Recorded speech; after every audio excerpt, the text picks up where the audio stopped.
We proceed with the discussion of anemia. So let's start with the production disorder, particularly iron deficiency anemia. So the iron deficiency is the most common form of nutritional anemia. It is also the most common type of anemia, where 20% of women are found suffering from IDA. Among pregnant women, 50%, and in the male population, 3% are affected. So it's all is associated with the depletion of iron reserves. There's no more available iron for hemoglobin production.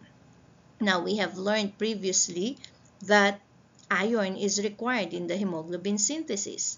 It is needed for the production of the protoporphyrin heme, and heme is then coupled with the protein globin, the globulin in the red cell cytoplasm, and thereby to produce hemoglobin. So this occurs in the cytoplasm, and if this is depleted, iron is depleted, then it will lead to decreased hemoglobin and decreased size, leading to hypochromic microcytic anemia.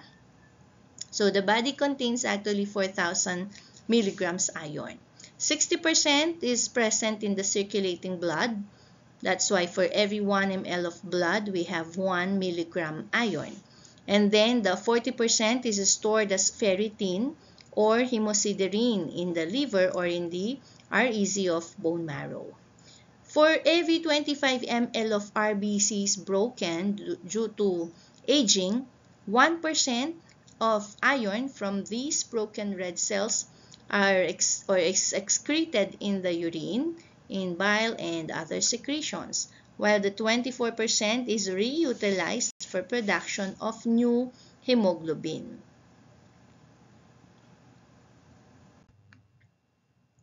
On iron metabolism, the iron balance is tightly regulated by the absorption of dietary iron, primarily in the duodenum, and also by the shedding of the iron from the duodenal epithelial cells.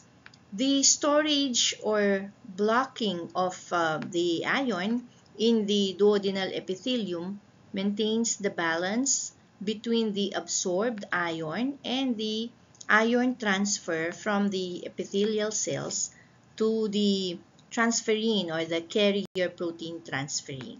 The normal serum iron concentrations ranges from 100 to 120 microgram per deciliter.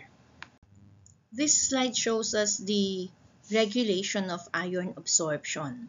Iron is readily absorbed from food into the duodenal mucosa. The transfer of iron into the plasma is rate limited from mucosal cells when the tissues that are stored or iron that are stored in tissues such as in bone marrow are adequate. When iron is needed, this is transferred from duodenal mucosa to the transferrin and carried to the erythroid marrow and in the liver for storage. Iron is normally lost through the shedding of duodenal mucosal cells. And in cases of bleeding, the loss of iron is always considered abnormal. Moving on, so transferrin is the major serum iron transport protein, and it is approximately 30% saturated with iron.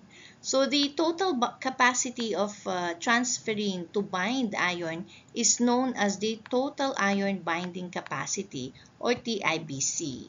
So this is equivalent to 300 to 350 microgram per deciliter. And the normal transferrin, which is 1/3 filled with iron, is about 100 to 120 microgram per deciliter. So that's the serum iron. The primary storage forms of iron are ferritin and hemosiderin. Ferritin is found in all tissues, but primarily in the liver, bone marrow, and spleen. The breakdown product of ferritin is hemosiderin. Hemosiderin is readily found in bone marrow macrophages and is detected visually with special bone marrow iron stains. In iron deficiency anemia, tissue stores of hemosiderin and ferritin are depleted first. There is a subtle progression in the development of iron deficiency anemia regardless of its cause. First, there is the depletion of stored iron, the ferritin and the bone marrow hemosiderin, followed by an absolute decrease in serum iron, then followed by an increase transferrin or TIBC, the total iron binding capacity. Reduction in the iron stores stimulates the synthesis of transferrin, and then the decrease in absolute iron concentration coupled with the increase in transferrin causes a marked reduction in percentage saturation of iron by transferring as TIBC. With continued iron depletion, there follows a decrease in RBC count, hemoglobin, hematocrit, followed by microcytosis and hypochromasia.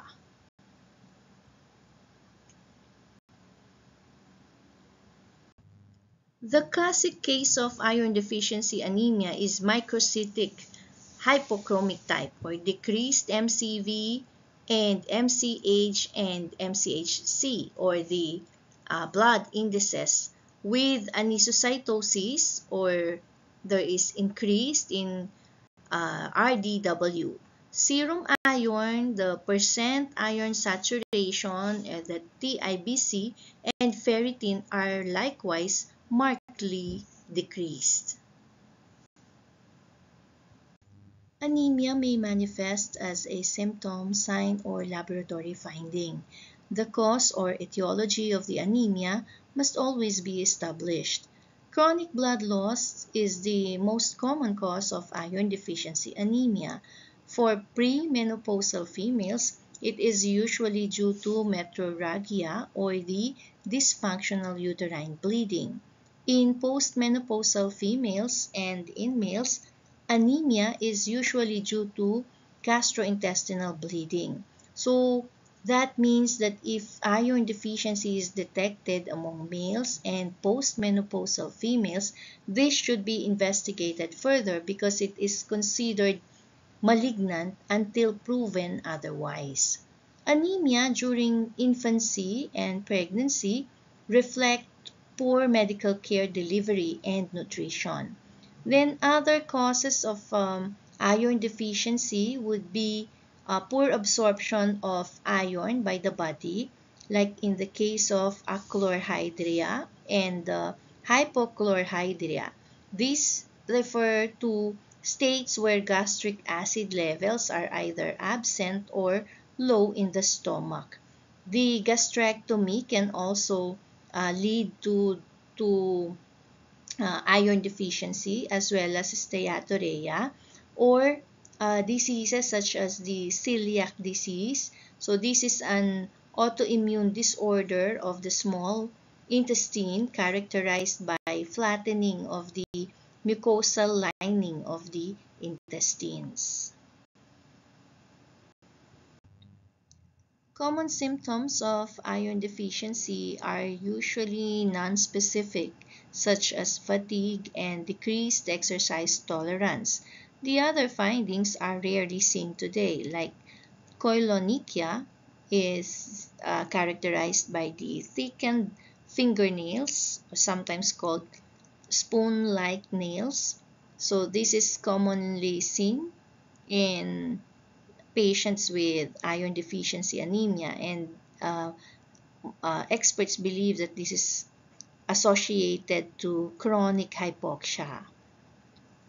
Other symptoms include Plummer-Vinson syndrome. This is characterized by the classic triad of symptoms, including the hypochromic microcytic anemia, which is seen in atrophic glossitis or tongue, atrophy of the tongue, esophageal webs. These are thin membranes that grows in the upper esophagus, making swallowing difficult, and that is dysphagia. This is another picture showing us the koilonychia. This is the spoon-shaped dent on the fingernails. This image is the classic peripheral blood picture in iron deficiency anemia. Notice that the red cells are smaller than the nucleus of the small lymphocytes as seen in this slide, and they are microcytic, so they have decreased MCV. The area of central pallor is increased in these microcytic erythrocytes, indicating decreased hemoglobin concentration. Notice also how the hemoglobin is irregularly distributed in these cells. There are a few cells that appear to be well hemoglobinated. These are transfused red cells. Also, notice the variation in red cell size, or what is termed anisocytosis. There is also poikilocytosis, or variation in red cell shape. This slide shows us the laboratory findings or the expected results of laboratory tests for the iron deficiency anemia. For blood count, microcytic hypochromic, then there is decreased leukocyte count or leukopenia. Platelet is high, reticulocyte is lower than expected, so that means it is less than 1%. The bone marrow examination, erythroid hyperplasia is evident, stainable iron is low or absent. Other tests that may lead to the diagnosis of IDA include serum iron, which is expectedly low, TIBC is high, percent saturation low, serum ferritin is less than 10 nanogram per deciliter, FEP is high, and RBC survival time is slightly low, and of course RDW is high. Sideroblastic anemia is a condition where the body has enough iron, but it cannot properly use it to make hemoglobin. As a result, iron builds up in the immature red blood cells in the bone marrow, and this can be demonstrated when stained with a special dye, the Prussian blue, where ring-shaped iron deposits around the nucleus can be seen, and these are called the ring sideroblasts.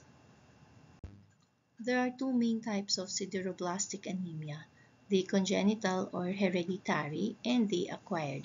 The congenital form is usually caused by a genetic mutation, most commonly in the X-linked mutation in a gene called ALAS2 or the aminolevulinic acid synthase, which is important in the initiation or synthesis of the heme, which is a part of the hemoglobin. Some other rare gene mutation can also cause this condition. The acquired type can be due to various external factors. It is often seen in older adults and can be associated with a group of bone marrow disorders such as the myelodysplastic syndromes or MDS. Other common causes include alcohol abuse, lead poisoning, vitamin B6 or the pyridoxine deficiency, and exposure to certain drugs such as isoniazid, chloramphenicol, and others. Even a deficiency in copper can contribute to this type of anemia.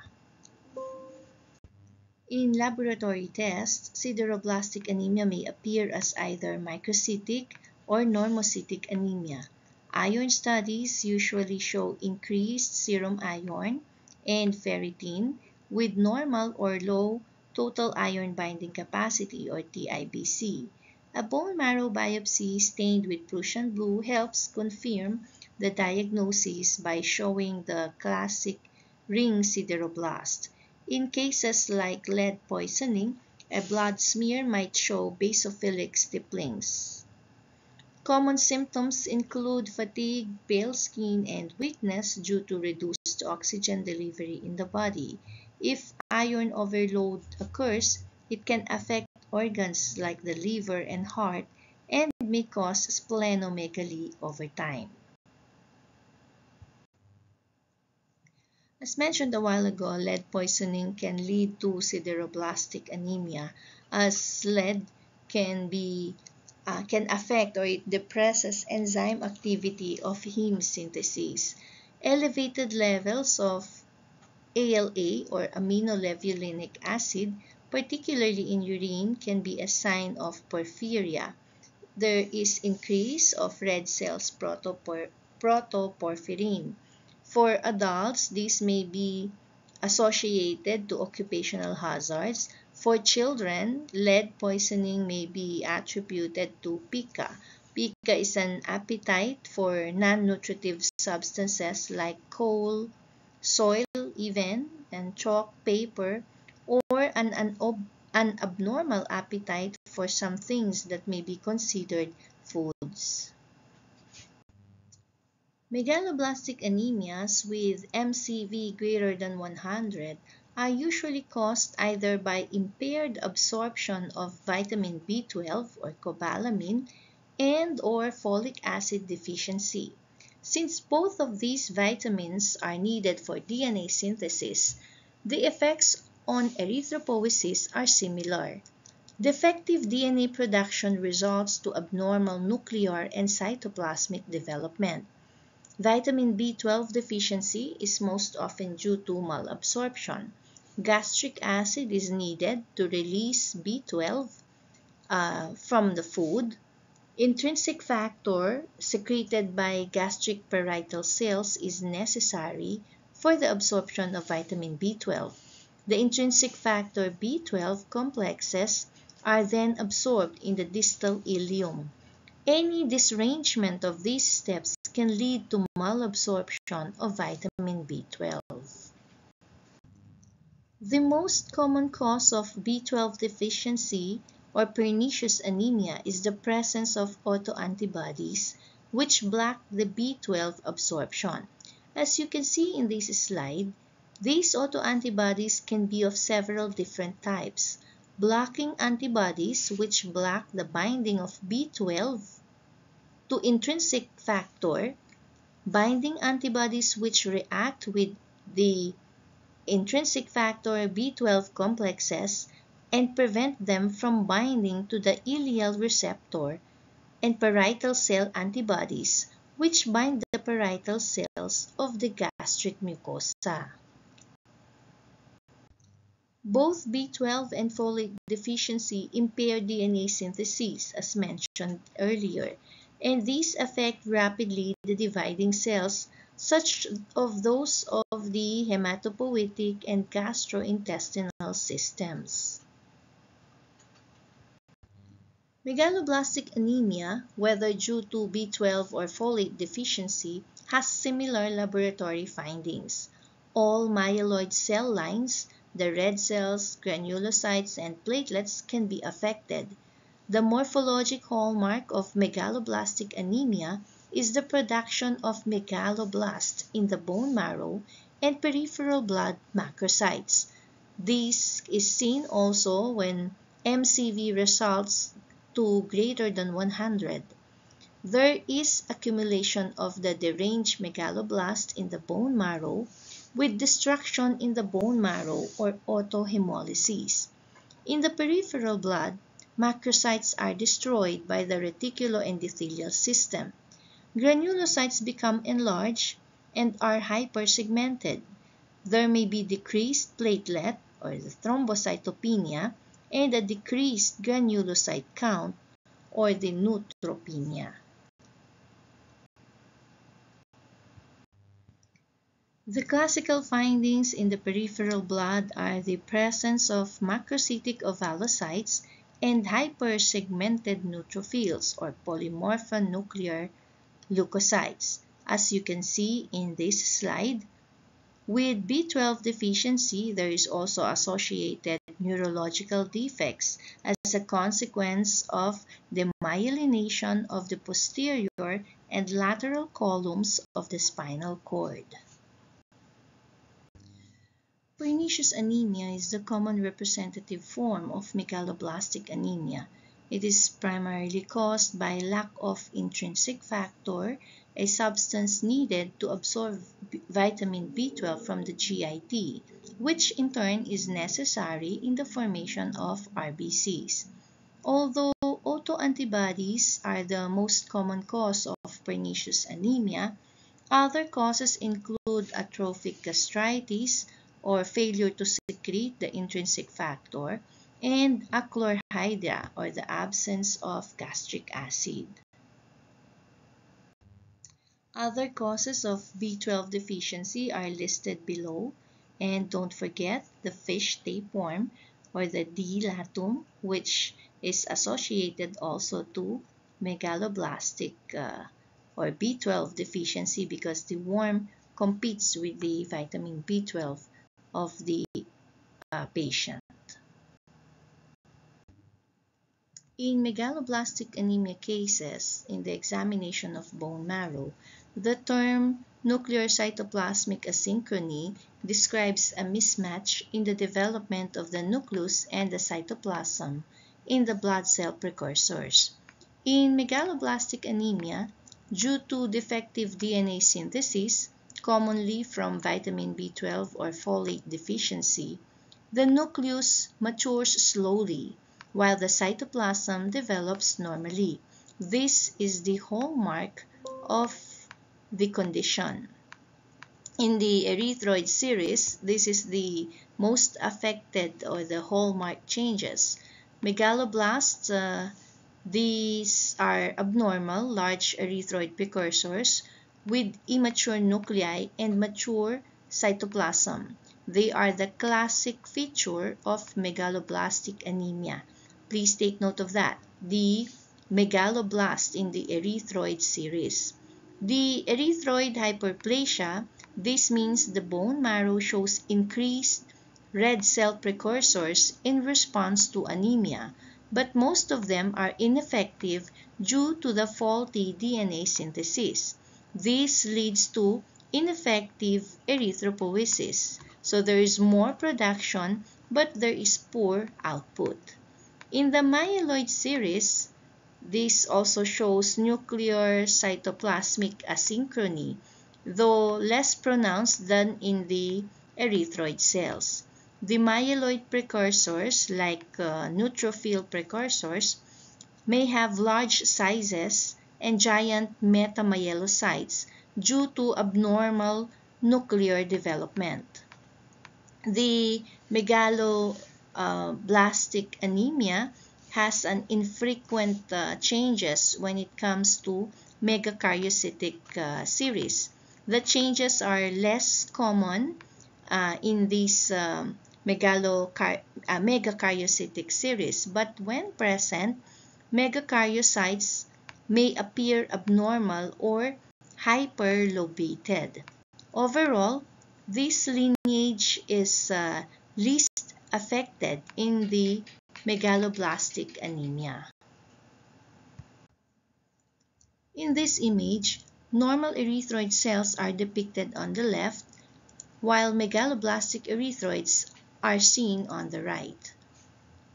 In the image on the left, the largest cell is the proerythroblast, and you can see the orderly maturation as the nucleus progressively condenses and the cytoplasm takes on its pink color. In the megaloblast on the right, the nucleus has a fine reticulated chromatin reflecting poor DNA synthesis, and the cells are large. Although one cannot really tell morphologically from either the bone marrow or peripheral blood the etiology of megaloblastic anemia, one has to measure the B12 and folate and get a good clinical history of the patient. A neurological history and examination are also very important since B12 deficiency causes degeneration of the posterior columns of the spinal cord. This slide shows us the B12 and folate in DNA synthesis. Tetrahydrofolate or F4 is necessary as an acceptor and donor in the formation of thymine, which is used in DNA synthesis. Deficiency of folate slows DNA synthesis. B12 deficiency leads to an internal folate deficiency by reducing the availability of the tetrahydrofolate. Although vitamin B12 and folate deficiency anemias look similar, vitamin B12 deficiency has an extra effect on the nervous system. As mentioned a while ago, it can damage the posterior and lateral columns of the spinal cord, which are important for movement and sensation. As a result, people with B12 deficiency may feel burning or tingling in the hands and feet, unsteady walking or difficulty with balance, loss of position sense or the proprioception. Importantly, these nerve problems can happen even without anemia. When vitamin B12 is given by injection or parenteral, the bone marrow responds quickly and you can see a rise in reticulocytes or the immature red blood cells within a few days. The laboratory findings of isolated B12 deficiency are summarized in this slide. Folate deficiency causes a type of anemia that looks similar to vitamin B12 deficiency, the megaloblastic anemia. The important difference: unlike B12 deficiency, folate deficiency does not cause nerve problems. Folate deficiency is more common than B12 deficiency.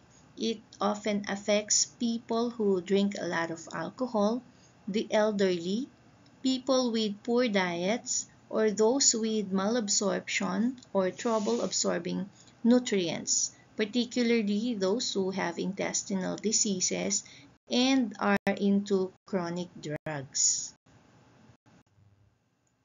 There is increased need for folate during pregnancy, and there is impaired utilization of folate with chemotherapy. The best test to detect folate deficiency is red blood cell folate. The serum folate can be normal, where whole blood or red cell folate can be actually decreased.